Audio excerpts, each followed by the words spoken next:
Hey up everyone, Magpie Gaming here. I hope you're all doing well. So in this video I'm going to talk about BATTLEBIT. I think it's a conversation that I need to have. This game has absolutely blown up over the last couple of weeks and I started playing it, I think it was the day after it went into early access, and I've been loving it. It's a really good game, but it's not without its flaws, which I'll go into a little bit later in the video. But I'm just going to talk about what you get with BATTLEBIT, and considering the price of this game, it is definitely worth a punt if you are into FPS games. So a little bit about what this game is. Let's pretend that there's one of these parties where people go along and put their keys in a bowl, and you pick the keys out and you end up with the room of the person who owns those keys. Let's just say that Roblox, Minecraft, Squad, Battlefield and a couple of other games all went to one of these parties, and this game is the offspring of that party. It is really good. It takes all of the elements of some of those games and just squashes them all together. So what do you get with this game? So you get 4 modes to pick from. There'll most likely be more added as they go along, but there's 4 at the moment. There are 19 maps in the game. They've just added another one into the game, but that isn't showing up on the rotation at the moment. The devs have said that they're aware of that, so it's not currently showing up in the rotation, but it is in there and you can manage to get in it if you go onto sort of a private server, but it's not coming up in the main game's rotation just right now. You get 6 classes to choose from. Each class has up to 39 weapons with up to 70 attachments to unlock on the way. There are 200 ranks in the game plus a prestige system. It's got fully destructible buildings. There's a map vote at the end of every round. Indeed, there's a mode vote at the end of every round, and then you will choose the map to go in that mode. There's also the choice between day and night for every map as well. There are 127 vs 127 player servers, there's 64 vs 64 player servers, and 32 vs 32 player servers. You've got transport vehicles, helicopters and tanks. You can drag down teammates to cover so that you can revive them, and anybody can revive in this game. It doesn't just have to be somebody in your squad. As long as they're on your team, you can revive them. Obviously medics can revive a little bit quicker and put you back to full health, but anybody can just grab somebody and revive them if they want to. There's proximity chat in the game if you like that kind of thing. Personally, I'm not too into it, but it is quite funny in the game. It's especially when you're starting in a round of the front lines one where it keeps everybody grounded in the same place at the start of the round. There's around 30 seconds before you're all allowed free, and basically you've got up to 127 people just shouting down the microphones. Like I say, not for everybody, but it can offer some funny moments. There's also a deaf mic, and again you can turn this off if you want to. Basically what this does is it activates your mic up on deaf for 2 seconds, so you can hear people kicking off and giving it loads if they've been killed. So there's a lot in this game to play, and the gameplay is a lot of fun. The maps are huge in it and pretty well put together as well. Given the low poly count in the game, you're getting excellent performance in it regardless of what system you're using. It doesn't take much to push this game to its ultra settings, and despite the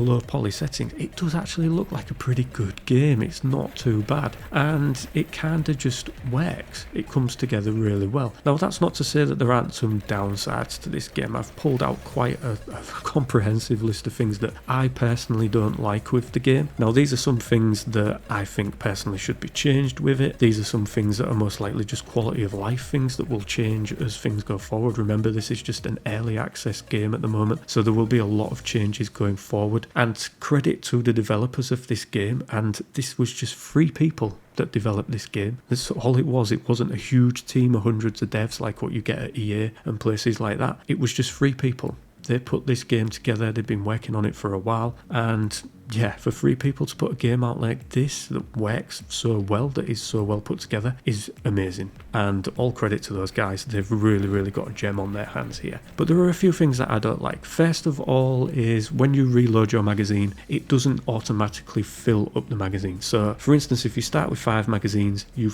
use half a magazine and then reload, that half a magazine will just go back into your magazine belt. So you can end up just reloading with half a magazine if you've gone down on all the others. But you can put together your magazines by pressing P in the game, and it will automatically put all of the rounds back in. Another thing that I didn't like was that you can't actually tell on the map where supplies are. It doesn't really give you any indication as to where you can go get ammo from, or where it's being dropped, or who indeed on the map is carrying ammo. So, but it's not too much of a problem for me personally, because I die before I need to go find more ammunition anyway. Another one is the flags are very opaque. So when you go through it will pick a flag for you to go and attack. I'm not sure if the squad leader gets to pick that or not, but it'll highlight a flag that it needs you to go for. Now this flag might be at the very end of the map, and you might have to pass 2 or 3 other flags before you get there, and these are flags that you might decide you want to go and help take over, but they become very opaque on the map and they're very, very hard to see, so it can be hard to tell in which direction you've got to go sometimes. So no, I don't always want to attack the main flag. There are other ones that I want to maybe go to defend. If a flag starts to flash, that means that the enemy is on it, so I obviously want to go and defend that one before I run another 500 meters to the next flag, but it can be very hard to see where they are. Now there is a compass at the bottom of the screen. I would prefer to have that up at the top. The top of your screen usually is less cluttered, especially if you're outside, it's against the sky and easier to see. I'd like to see the flags added into that so you can tell in what direction they are as well, and maybe give them a red or a blue depending on whether you've taken them over or not. That would be pretty cool. There's no health bar in the game. I'm not sure if that's an intentional thing or not, but you never really know how much health you've got left. Now if you are hit significantly but live, it will tell you to bandage yourself before you bleed out, but again it doesn't tell you how injured you are. But if you're a medic, you can tell that people are injured and you can go over and heal them, but you yourself won't actually know where your health is at, which I don't personally very much like. The scoreboard lags when you open it. This is another one. It lags for a couple of seconds the very first time you open it, and it lags every other time when you open it as well, but not as much as the first time. It also doesn't center on your name when you open it, so you have to scroll up or down to find your name. It's another little annoyance that I would like to see changed.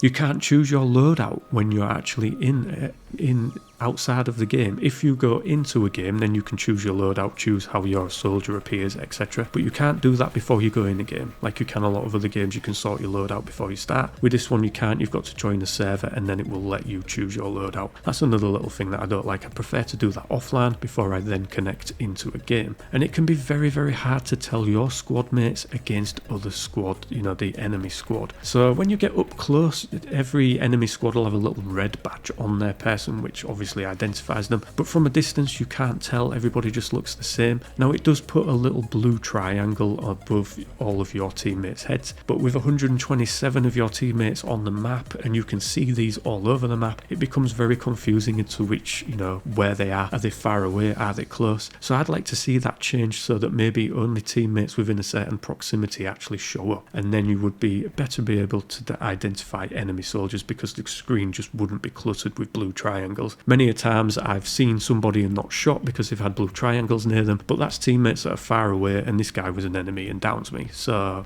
that's another thing that kind of annoys me. But all in all, even though I've pulled up some things there that are probably quality of life things that will get changed and other things that I personally think need changing, the game is very good to play. All of those things I've listed, yes, they detract from the overall experience, but that's not to say that the experience of playing this game is very good. It's a lot of fun. I've really enjoyed playing it. The devs have got really good open communication. They're constantly updating the Steam page, letting us know what's going on. Every patch has notes to it so that we can see what's been tweaked and changed. There's a little in-game message when you go in to let us know that they know about the new map not showing up in the rotation and they're working on it. So you can't say fairer than that really from these guys. For 3 guys doing this is brilliant, and I think they've got a really good game on their hands. It's peaked at around 86,000 people playing concurrently on Steam. It's dropped back a little bit at the time when we're doing this video, which is the 3rd of July. It's dropped down to about 68,000. Still really good numbers though for such a small but really good title. So should you pick it up? Well, if you like any of the games that I mentioned before, Squad, Battlefield, etc., I think you should. Here in the UK it is just £12.97. I think it's around $15 for you guys over in the United States. So for me, if you like those games, it's a no-brainer. If you can see past the low poly graphics, which at first put me off, but I just don't even notice them now. I think it actually looks pretty funny and cool. It's